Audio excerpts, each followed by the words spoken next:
Well, let's move on now because, like I said, it's been the international break. As I live here in London, there's a lot of excitement brewing, Ali, especially after England got a bit of revenge over Italia yesterday at Wembley. The Three Lions came back from a goal down to beat Italy 3-1 and for the next Euros in Germany next year. You do feel like Gareth Southgate and the Three Lions have a bone to pick there as it comes to the Euros.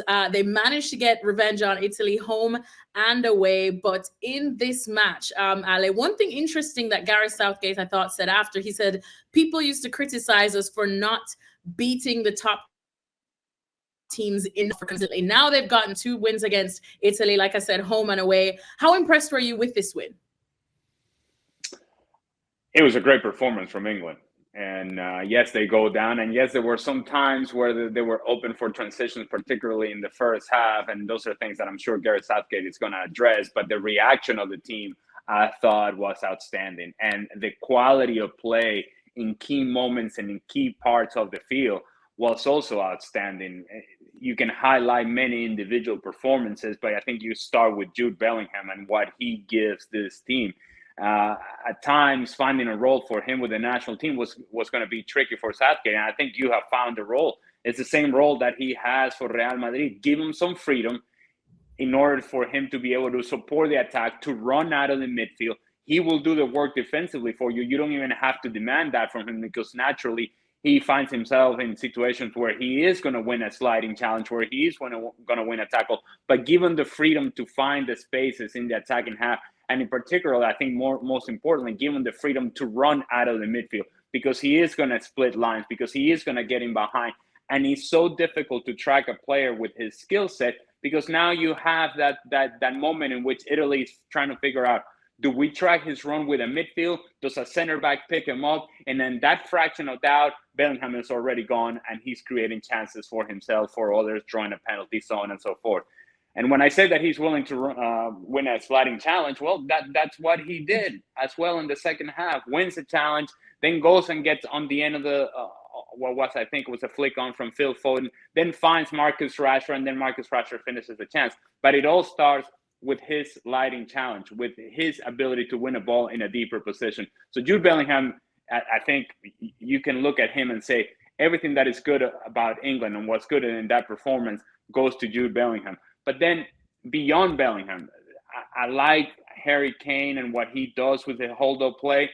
I don't like it so much when he goes and drops deeper to get the ball from center backs. I don't think that that's something that he should be doing as often as he tends to do nowadays, because then you see the third goal and you see what he can do if he stays higher up the field, that he still has the strength and the speed to get away from defenders and finish chances. Stay up there, Harry. Every so often come deep if you want to, but not as deep as to be getting the ball from center backs. I don't think that makes any sense. So overall, the performance for England, I thought, was outstanding. And they made Italy at times look silly in the second half, and it's not easy to do that. England, yes, should be favorites going into the Euros. I mean, let's stick a pin on Jude Bellingham, as if we don't talk about him enough. We talk about him pretty much every weekend when we do our coverages for La Liga.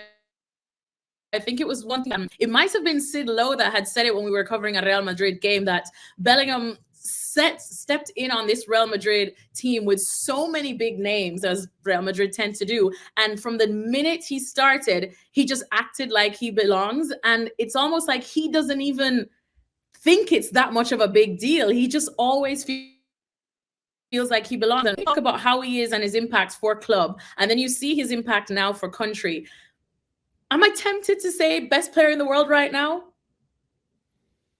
I feel like you are tempted. I feel like I've been a little birdie has told me to ask this question to you. I feel like you are saying it, and it's hard to argue.